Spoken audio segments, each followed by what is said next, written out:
Yo, yo, it's the FilmBros. Let me tell you how this whole thing goes.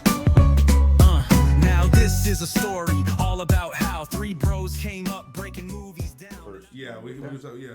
I like this movie a lot. I heard a lot of the rumors that I heard about it. I mean, I didn't go buy too much into the controversial stuff as far as like, oh well, the gender politics, or I don't think any of us here really bought into that. But it was surprising to see that like what we thought we were gonna get, like we didn't get any of that, right? We didn't get any Mary Sue. We didn't get any. Oh, the men are being emasculated. We didn't get any of that stuff in this movie. We just got a really solid, movie about the Fantastic Four, right? The universe that we got introduced to, as far as like that retro futuristic '60s universe, I fell in love with that place, man. I want more movies in that universe. Yes. And make that a theme attraction at which is good because on the Marvel campus. Dude, we had so many predictions that were just wrong. Yeah, we did. Yeah, we thought this movie would be the weaker of the two. We did, and I know in our Superman review, I said that I like Superman a lot, and I still like it. I have my issues with it.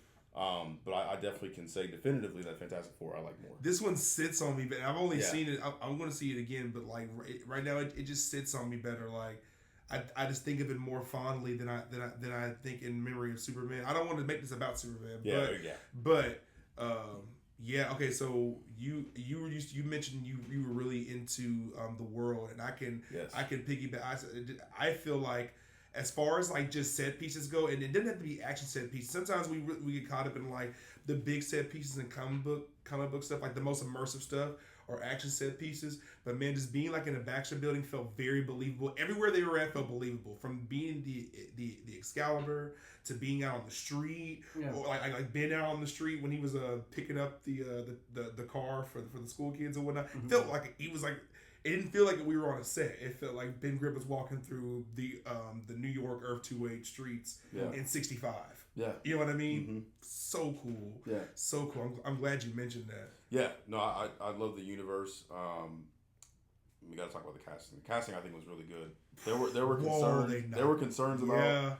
People, obviously Pedro Pascal is kind of a meme right now that he's in everything. I did say from the jump. I mean, I did say from the jump that I thought the casting was pretty good. I remember.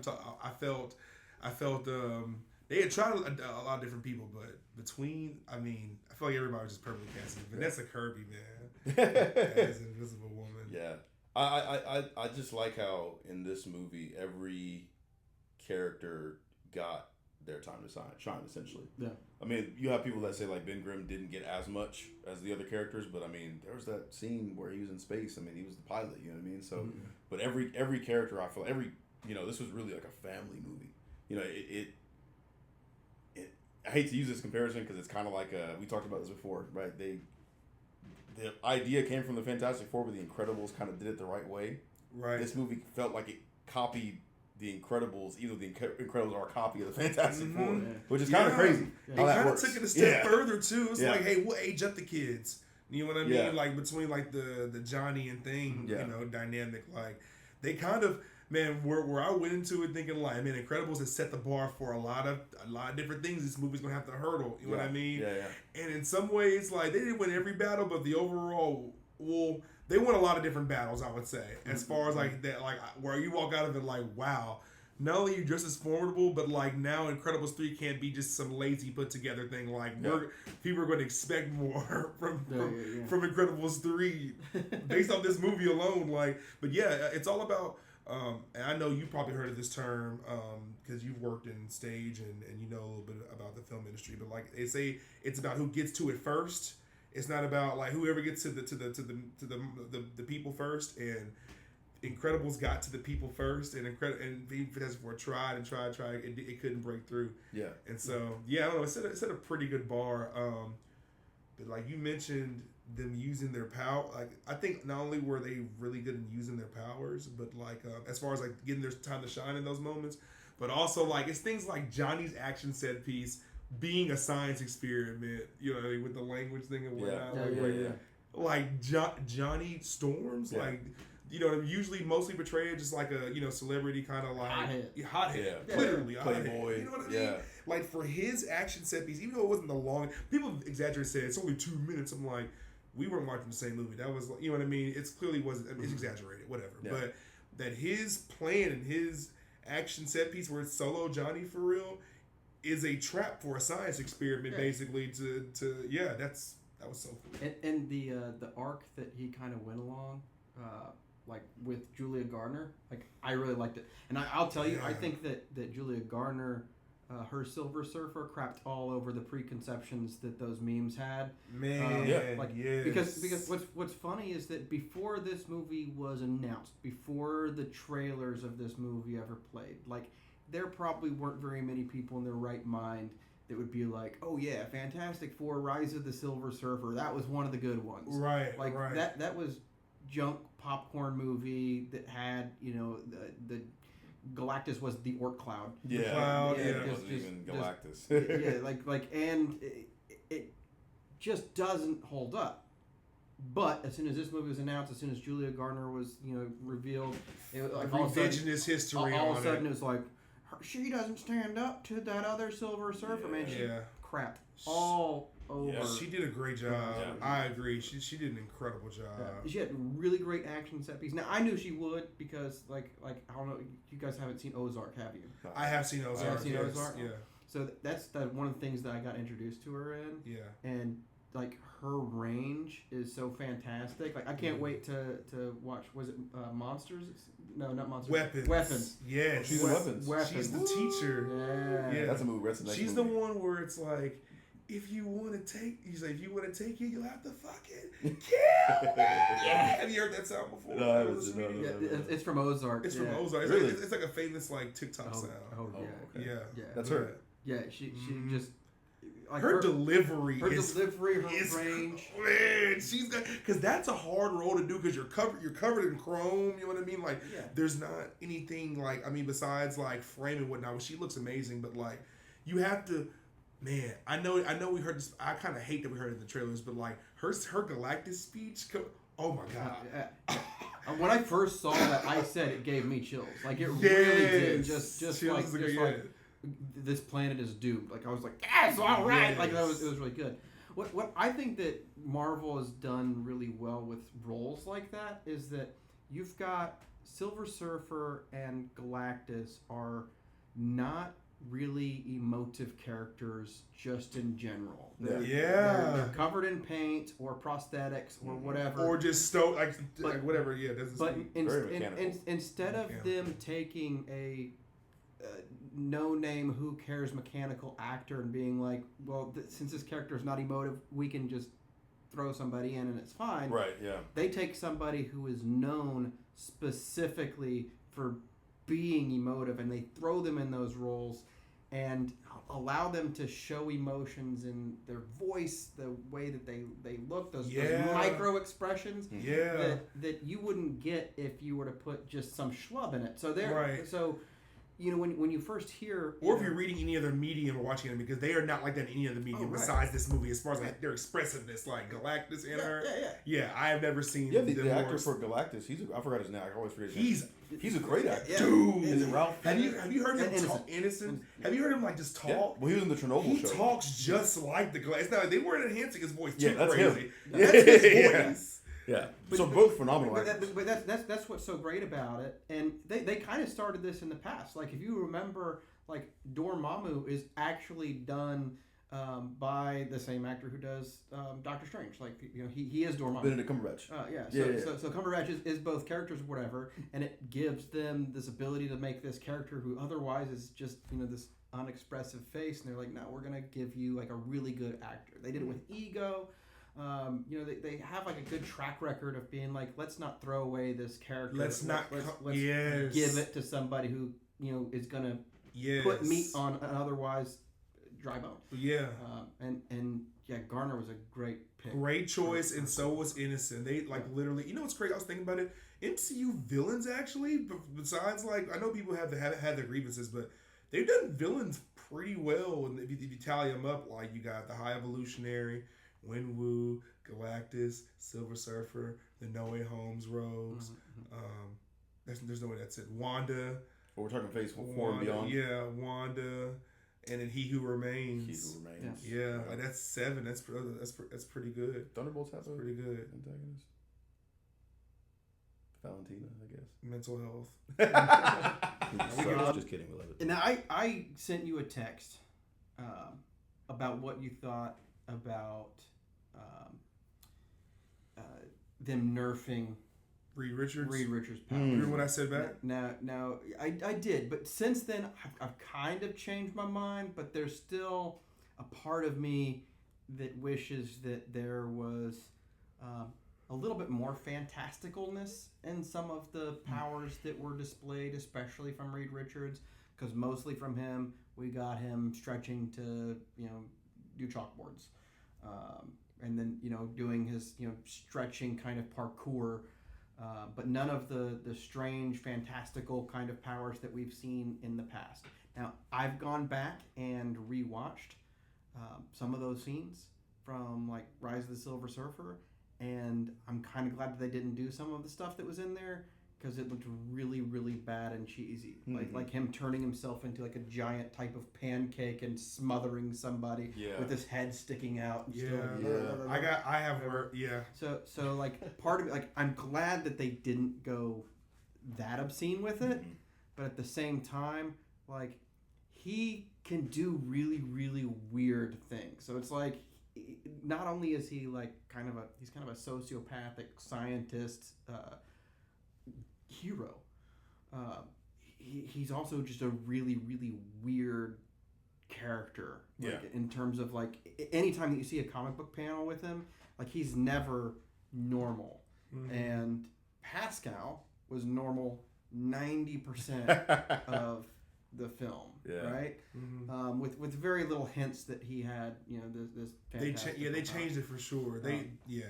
Now the criticism I text you about, like the one was about them, him being stretched by Galactus, and it wasn't something that he had ever experienced in those past movies. And going back to it, it does kind of make sense because now it's not that he couldn't stretch that far. It's that he wasn't trying to stretch that far. Right. He was fighting someone else from stretching him that far. Right. Right. So hypothetically, he could have turned himself into spaghetti, but this guy was trying to rip him apart, and he was trying not to be trying to resist it. Right. So if you think of it like resistance training and stuff like that, like it is a completely different thing than stretching. Good way to put it. Yeah. Though I do think that it would have been really funny if Galactus had just. I also thought like mostly Reed's power stretching comes from his will and what he wants to do, and then also the recovery from being like, okay, well, he's gonna stretch, I'm just gonna let him, you know what I mean, like let him pull me all kind of ways. I do also probably have a problem with Reed's powers in the movie, but here's my thing. The revisionist history on these older movies is crazy. I will still say that it's not your fault. It's not, but I just feel like okay. The one time he wraps himself around Doctor Doom in the first one, and then the Ferris wheel save in the second one. Those are the most memorable in-field action he does. Mostly in those movies, he's using his powers for day-to-day stuff. Yeah. Oh, I can't reach my bag over here on the plane. I'm gonna like. It feels crazy when in the movie when he does it. He reaches over like he's trying to sneak and do like, dude, everybody knows you're Mr. Fantastic. Like, they know you can stretch, bro. But anyways, I like how like what we don't like is literally just Reed Richards. I loved Reed Richards. I think that Pedro was the right actor. No, yes, and I think first of all the revision on his character overall I'm okay with. They gave Sue more of the colder role, which makes sense because, especially if Sue and Doom did date, they're going to do the love triangle between the two. Now it makes sense why she could have been attracted to both men at one point in time, right? But also, like, I think making Reed he thinks of the worst case scenario, not because he's cold, but because he cares. Like, he's not cold, he wears a sweater. They wear sweaters, he's warm. Like Reed is a warm character. Like, I thought I loved Cold Reed. to me, this made him more of an interesting character. That like he cares that much about his teammates, about the planet he's protecting, about his wife, about his child. Like he genuinely cares, and he's going to think about the worst case scenario. But he's not going to be the one to say it out loud. It's people like Sue. Because think about it, he really did not want to say what he thought of the answer. But Sue's the yang and his yin. It's like, yeah, we have to. She's crying, but like she's like, yeah, we have to bake the baby. Yeah, like he really was like, please don't make me admit that that's the answer. But that's the push she is in him. But okay, wait. I'm trying to get to my point about the powers things. I'm sorry. Okay.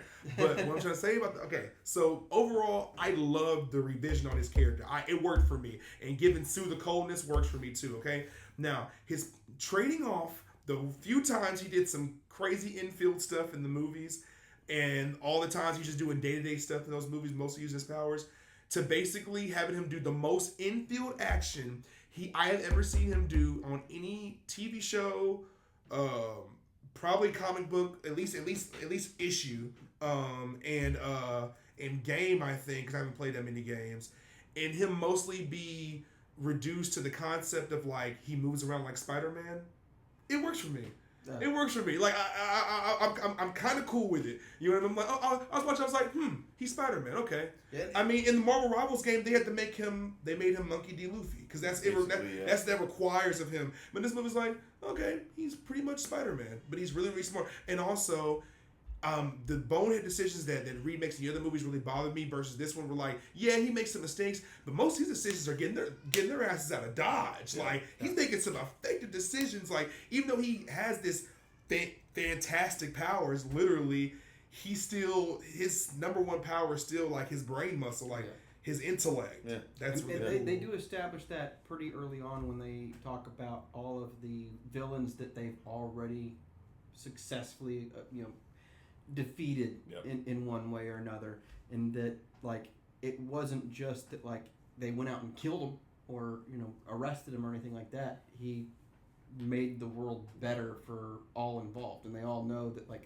it was a political kind of thing or whatever. But there were moments that like you say are Spider-Man. That one very very Spider-Man thing was they showed a flashback of him fighting the ape creature or whatever, where he does the two hands and slingshot. It was that moment where I was like, oh, he's Spider-Man. I literally was like, okay, cool. Works for me. So Reed is like his power set is so weird that like something that like it's just kind of, I don't know if it's missing. Maybe it just would have not worked in terms of like tone. Is like had they showed him falling from that, not landing in the water, but like hitting the ground but coiling like a spring. But see, weird science. They tried weird science. Reed. I know it doesn't work. That's what I'm saying. But look, the trade off for weird science Reed to he'll fight more than he ever does, but he's Spider-Man.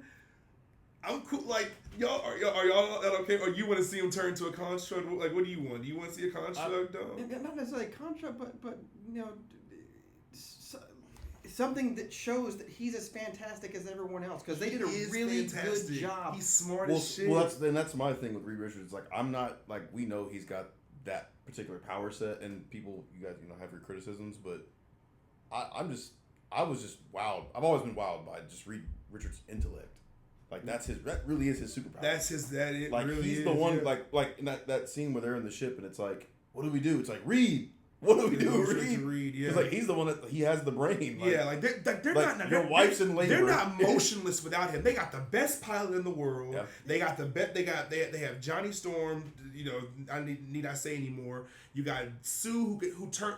Bro, she turned the Excalibur invisible while pregnant, moving through a wormhole, I believe. Yeah.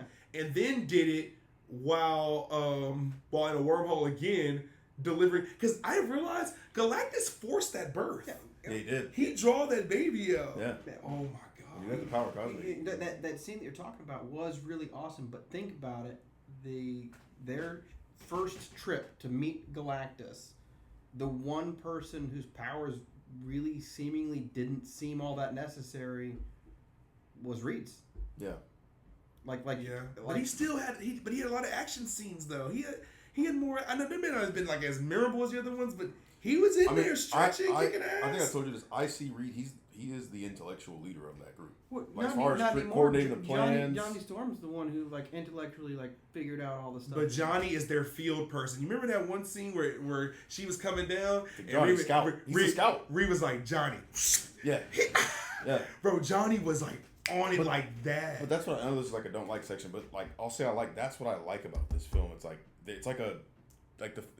really like the theme of family. Like each part is so integral. Yeah. Like it's like a puzzle. Like they work together very well. And even when they don't disagree, when they don't agree on it, like okay, like Sue gets mad, they have to come together and they have to do what's necessary. Right. So anyway, I know this is the don't like part. We'll get to that in a minute. That's the beauty of this. That's what's great about this movie. We discussion, we can talk about it. Like we're just talking. I just feel like it's like something as subtle as when Sue is pushing Galactus with her powers. Like really showed how powerful she is. It built up to it too. Would it have ruined her power or ruined how how she was taking him one-on-one if Reed had simply made a tightrope for Galactus to trip back on? Something that you would see in the comics that made them cohesive as a team. Right, like them. So everybody kind of one-on-one them. That's true. But that's what we were missing. Reed did grab the baby when he was falling, though. But he did. But it's what we were missing in terms of power. Yeah. Right? Was the way that the comics and the way that the previous movies created little cohesion moments to be like, this is why their powers work as a team as well as their intellects work as a team. Correct. And this one, they really they took a step back from most of their powers. Other than Sue, they gave her some really great. I agree. I think this was definitely more a cerebral movie than it was like a kick-ass But again, they're scientists at the end of the day, right? Like you told me a long time ago, the reason why the Fantastic Four have never really had that main appeal, because they're off doing space stuff. Yeah, they're not stopping bank robbers. Yeah, they're not. Yeah, they're dealing with like galactic anomalies and stuff. And so that's what I appreciate. The thing is, it's just missing one key moment for me. Like if I have to make a negative, it's just that and Reed needed a scene. Not necessarily that Reed needed a scene, but just that there needed to be one cohesive scene where each of their powers are used together in order to initiate something. I agree with that. It was all one-on-one. You are so correct. Every attack in this movie, pretty much, if I'm correct, were pretty much all done solo. It was a shining moment for each one. And I think that's because the other movies lacked to show how cool they were. And so every member pretty much, when it was time for them to go to action, it was like the Rise of the Silver Surfer kind of by default had that kind of gimmick anyway. Because if you remember in Rise of the Silver Surfer's ability apparently was to transfer their abilities among each other. So each of them had like cross abilities, like I'm a stretchy thing, and I'm a flaming Reed, or what? That's why that movie's not very good. Yeah. It's not a good movie. Yeah. But they just had that kind of gimmick built into it. Yeah. And they didn't need to have a whole lot, just one. And I think that near the end of the movie, when they have the triangle that they're trying to get Galactus in, that was a prime opportunity to have all of their abilities in a more cohesive moment. And instead, you had each one of them at a different part of the city doing their own thing in order to fight Galactus. It didn't work out because their plan was literally just, he's gonna walk in here and ta-da, and he gets there and he's like, nah, that's stupid. I'm not gonna do that, right? And then everything else fell apart, and it was basically just Sue like, well, I'll just push him, which was a cool moment. It was a really badass moment. Yeah. But it really took away like all of their like the strategy of it. I think their plan was missing cohesion. But that's where Sue came in. By the way, I know this is the don't like section. We got to wrap it up in a second. But the effects on her powers, like how they made her powers look. Oh my god, that little like rainbow mirror effect. Pretty cool. I don't think her powers have ever looked as cool as they did in this movie. That was so cool. The ultrasound was one of the coolest things. I don't know what do you call it. Yes, and she can make her body go transparent. That was, bro. I was like, I didn't even think of that. She could do. That was a cool build. Dude, she was so cool in this movie. We didn't talk about the part Johnny, bro, in the very beginning when he shows that he can like. Absorb fire. Yeah, that's almost like something Pyro could do. You know? Like, that's what Pyro did. In Deadpool Wolverine. That's how he killed Johnny Storm in that. Well, that's how they That's how they defeated him. I was gonna say this last thing because it's the don't like section. The only thing I did not like about this movie, besides a few different little grievances, it wasn't long enough.